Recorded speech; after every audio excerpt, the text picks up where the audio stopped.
Welcome to Stuff You Missed in History Class, a production of iHeartRadio.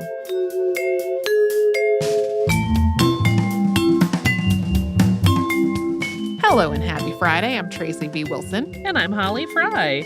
We talked about Michelina Wautier or Michelina Wautier. Hopefully I didn't make anyone really furious about which pronunciation we went with. If I did, I'm sorry. That birth year. Okay, these episodes did not come out in this order because we had a whole series of other episodes in between them. But I recorded this episode, or I researched this episode and the Mary Dyer episode back to back. So if you've heard the Mary Dyer episode and the behind the scenes, you know I went down a whole huge rabbit hole about where the place of execution was in Boston at that time. Right. In this episode, I went down a giant rabbit hole about what her birth year was supposed to be. And I spent so much time searching various permutations, trying to figure out, like, did someone discover a new, a new document? Was there something that clarified her birth year to 1614 instead of 1604? And I did not find a good answer. And I was like, if I had made that discovery, I'd be telling everybody. And so, like, then I was like, I'm going to have to, for the second episode in a row, contact a random person and ask them for help. And in this case, it was like the contact address for the Center for Netherlandish Art. I wish I knew the details of, like, what new documentation suggests that 1614 is the right year rather than 1604. But if you go looking for any information about her, of which there's just not a ton, you will see a lot of places have one year and a lot of places have the other, and some places have both years in different places. Was a lot. I'm very curious about where that correction came from. One thing I found a brief mention of that I did not put in the episode just because it didn't seem totally germane and also seemed like something that could strike people oddly is that Michelina and her brother Charles lived together for their whole adult lives. They're both artists.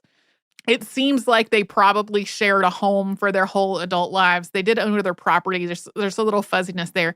There are a couple of places that are like formal official documents about like property they bought or whatever, that like mistakenly identifies them as husband and wife, and then like somebody crosses that out and is like brother. Right.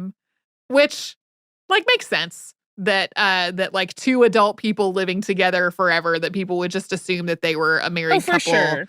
But really they were siblings. And, you know, those were among the very few currently known documents about their whole lives. Man, I wish we knew so much more about her. I wish we knew a lot more about her personality than what we can imagine based on her placing herself as a self-portrait right. in the Bacchanal. Right. Yeah, I mean, it's interesting, right? Because we can guess, and it seems like that must mean she was kind of a firecracker. Mm-hmm. But we could be wrong. You know what I mean? Like we don't know. Yeah. Maybe one day we will discover something else of hers. Perhaps a little diary. Yeah. That would be cool. I've also in various lectures that I watched people give about her, people also seem pretty confident that there are other as yet undiscovered paintings because she was so not well known at all. Apparently the 2018 exhibition, as is often the case when there's a big art exhibition somewhere, you know, there are posters of it all over town and the bus shelters are decorated. Like suddenly this person's name is everywhere. And that really seems to have prompted a lot of the people realizing that they had a work in their own collections, or private collectors realizing whose work they had.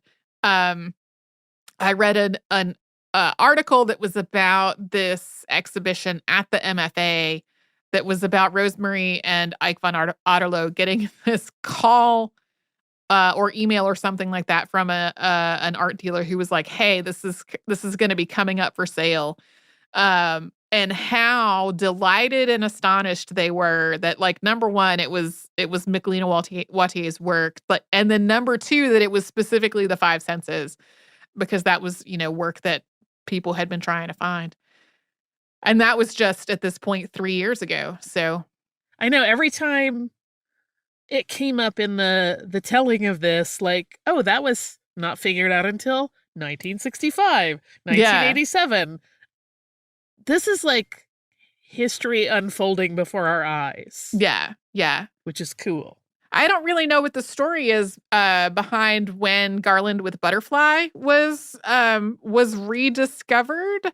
All I know is that I was trying to find more information about it, and then I was like, this museum says have it on loan right now, so it's been found. Great.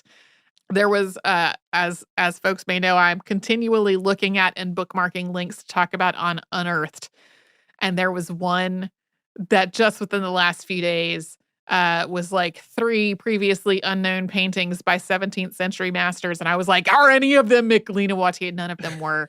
But like my very first thought was, is it a new Michelina Wautier painting? I was not even there to look at that at the MFA when I stumbled onto these. Not only was I not there, I was not there to look at European art at all. The MFA is having another Hokusai exhibition, which is, we have done a Hokusai episode before, after previously the MFA had done a different Hokusai exhibition. And so Patrick and I had gone to see that, and then he had other plans for the day. He left, and I was like, I'm staying at the art museum, and then I'm going to walk all the way from the MFA to North Station, which I did. And my plan had been to go into the Japanese and other Asian art area. All of that is currently being redone, I think. So a lot of the things that I was going to go look at were not, like, that whole area was closed off. And so I was just kind of wandering around the museum. And then I was like, who is this beautiful self-portrait?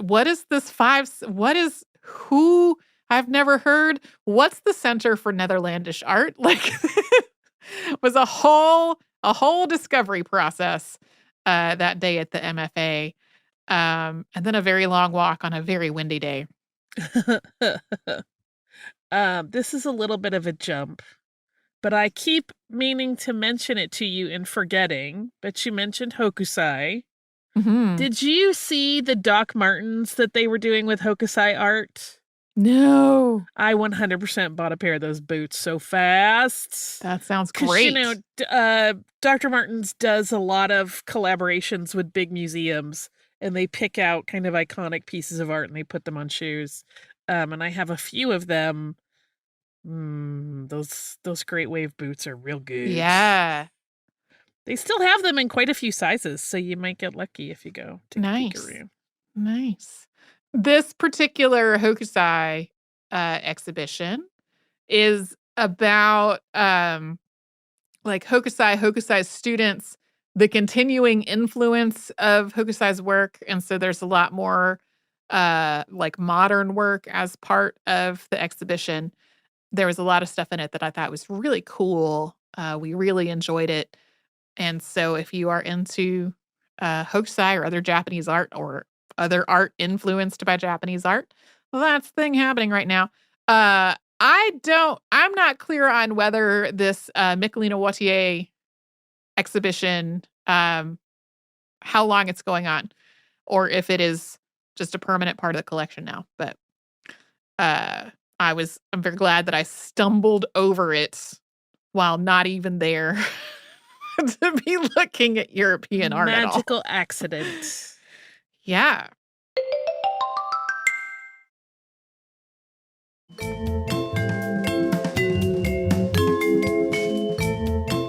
We talked about Louis Sullivan this week. We did. And Chicago architecture. Yes. Yes. Which I love that city so much. So it's also a joy to get to talk about it a little bit. Louis Sullivan's autobiography is amazing. Yeah. And it was one of those things where I had it ready. I had purchased a Kindle version of Modern Reprinting, and I had like written out the bones of the episode already.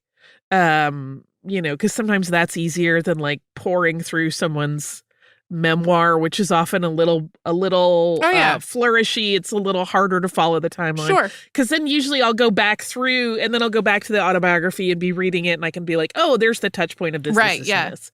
It was one of those things where this very rarely happens, but when I then opened his autobiography and started reading, I was like, Brian, this is delightful. It's like his turn of phrase. He was a very good writer. I mean, that first thing that you read early in the episode where you were like, that is delightful. The entire book is like that. I love that. Is very, very good as a writer and conveying things. A lot of it, like it felt like a third of it is about his youth. Mm-hmm. Even though he is writing this in, at the end of his life when he was in his 60s. Mm-hmm. What's interesting, though, is that he ends his memoir after the Columbian Exposition. Like, that's the end of it. Okay. Is him being angry. Like, it's literally like the denouement of that book is they have ruined everything. And it's pages and pages of how angry he is. And then that's the end of the book. And it's like, wait, you were living almost 30 years longer after that. What are you? Now, so I've not read this book, obviously, but I'm like, is that what motivated him to write an autobiography, that it really was going to be a treatise about how the White City ruined architecture? I mean, part of it, yes. I mean, he was commissioned to do it, but I think in terms of his layout of it was like, fine, I'm going to tell you why you're all wrong. Why you're bad and your opinions are bad and your taste is bad. Everyone was all wrong. I mean, it's really interesting. We only talked briefly about his assistant, Elsley, who seems like he must have been very good-natured, because he didn't have like a rose-colored glasses version of Sullivan. He wrote about him in very honest terms. It was like, oh, he's really, really arrogant. Like, he is exactly the guy. I didn't write it down, so this won't be a word for word, but he literally talks about, like, he gives everyone advice whether they want it or not. Like, he will walk up and tell you everything that's wrong with your design, even if you're not, part of it. And he would tell off clients, like, he would be like, no, your taste is bad, and you hired me because I know what I'm doing. You don't know what you're doing. Which may be true. Yeah. But it's not a good way to run a business. No. So it's not surprising that he was like, this will be my manifesto of how you ruined architecture in the United States. There were two things that are very, very extra interesting in this autobiography to me. One is a little tiny weird note about his dad.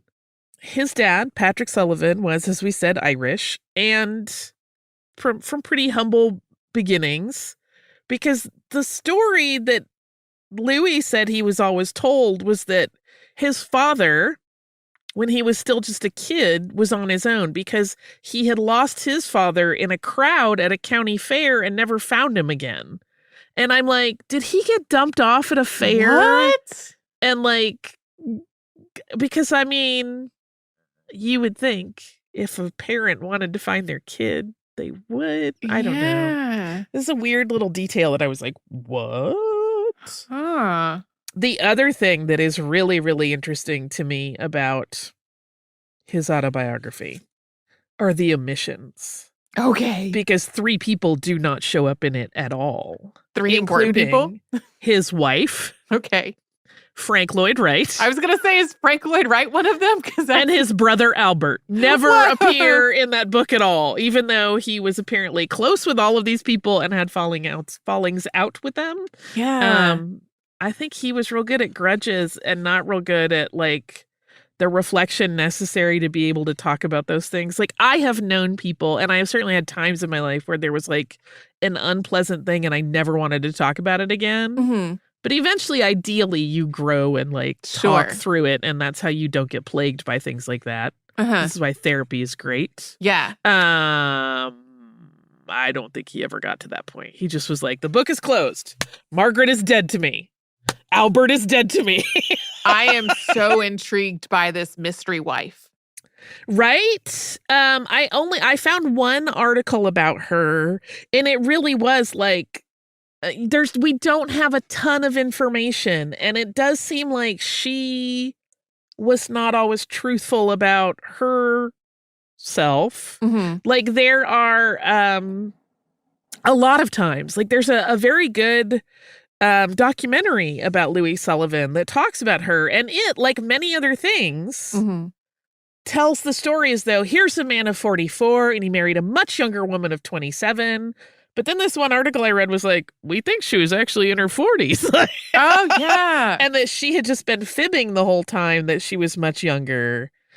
So it becomes extra hard to track her down because it's like, well, if you don't have a birth record, like, then what? Yeah. How do you even know who the parents are? Which, you know, a lot of people in the 19th century were, you know, fabricating their own backstories for whatever benefit.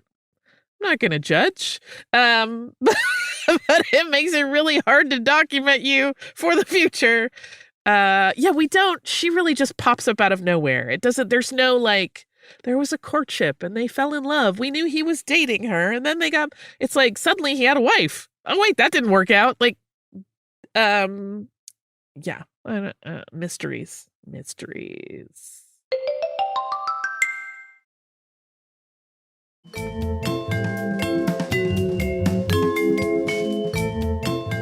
And I will say, again, I think based solely on the recognition of his incredible skill and his achievements, his peers, I don't know that they were forgiving of him, but they were very magnanimous with him. Like when he reached those rough times in his later life, people that he had talked a lot of trash about were like, dude, I will help you. What do you need? Like, I will give you money. We will set you up in a room somewhere. Which is like, for as crabby as he seemed to be with people, I think that speaks very highly of how he was regarded. But oof, that's when he reconciled with Frank Lloyd Wright, was when he needed help. Oh, dear. And Frank Lloyd Wright was like, all right. I mean, you did teach me a lot. I feel like just the fact that he had to write in his autobiography that he was not an enfant terrible. It's like, dude, nobody accused you of that, so this kind of seems like you must have been. You're telling on yourself a little bit here. A little bit. But I also do like the idea that he was like the kid who wanted to cut class, not to go cut up, but to go watch a blade of grass grow. Yeah. I mean, as the kid who kept getting in trouble for reading during class, but not reading what we were supposed to be reading, I feel a little empathy there. Yeah. Here's what's really interesting to me about his story. Because he was, I think, smarter than the average bear and was probably thinking circles around a lot of people that he encountered. He dropped out of one program after another and yet kept getting snapped up for jobs. So he had to have been really good at it, just naturally. Because, like, can you imagine if you went to a job interview and you're like, oh, no, I went to that program, but it was boring. I left after 8 months. And then I went to Paris, but I kind of messed around in Europe. And I don't know, I hung out in Italy. I went to the Sistine Chapel. That was cool. And then I came back here and I don't know. I mean, I want to work in this field, I think. It's also boring. Like, would you be like, yes, you should absolutely be part of our firm? I know a number of people who have extremely successful careers in a field and also either like dropped out of college or failed out of college, but they did it one time, right? Yes, the chronic nature of his like abandonment of education is what got me. Yeah. I mean, it worked out, sort of. It does make me sad. I mean, I have to confess, because as you know, like, I mean, I love all of the styles of architecture he got real crabby about, but I also really love change and people experimenting. And so I can see why he would be like, why do you want to build the same stuff over? Why do we want to have more neoclassical architecture everywhere forever? Wouldn't it be cool to do something new. I'm like, yeah. So I understand now how fussy that would make a person, especially because people were like, wow, this is amazing. I mean, when the auditorium opened, like the president visited the opening because people were like, what is this amazing building? It was like a big, big deal. And so for a moment, he was like the golden child. And then suddenly people were like, meh, we're going to go back to all of the marble stuff that we used to do. We're going to do it. We're going to do it like they did it in Paris in the 1700s. Wait, what? Why? I could see where that would, kind of form a kernel of resentment that you then write a manifesto about in your memento, in your memoirs. You have set architecture back 50 years, which I think, in reading a lot and in watching a number of documentaries about him, I think most architectural historians do agree. Where they're like, yeah, it did. Yep. We could be in a whole different place style-wise in the U.S. in terms of our buildings and the culture around them if we had not done that one thing at that one expo, which is a fascinating turning point for an entire, cultural style to hinge on. Anyway, Louis Sullivan, I hope if there is an afterlife that it's all beautiful and experimental for you. Yeah. He and Gaudi could have been buddies, I think. If you have time off this weekend, maybe go look at some of his stuff. Next time I'm in Chicago, I'm going to hunt down a couple more of his buildings. I have seen several, but I want to see more. And I have never been inside the auditorium. And I want to real bad because it's still open. They still have shows there. It has had a lot of pretty significant work done to restore it to original design spec, which is pretty amazing. And every photograph I see, I'm like, breathtaking. I would almost not, as if I were a performer, not want to play there because I think everybody would be gawking at the beautiful architecture, which is pretty great. So if you have time off this weekend, we hope you look at something beautiful, whether that is a blade of growing grass or a beautiful building or a painting or whatever delights you. If you don't have time off, I still hope you get to look at something pretty and at least take some deep breaths and find some relaxation for yourself. We will be right back here tomorrow with a classic episode, and then on Monday, there will be another brand new one to kick off the week.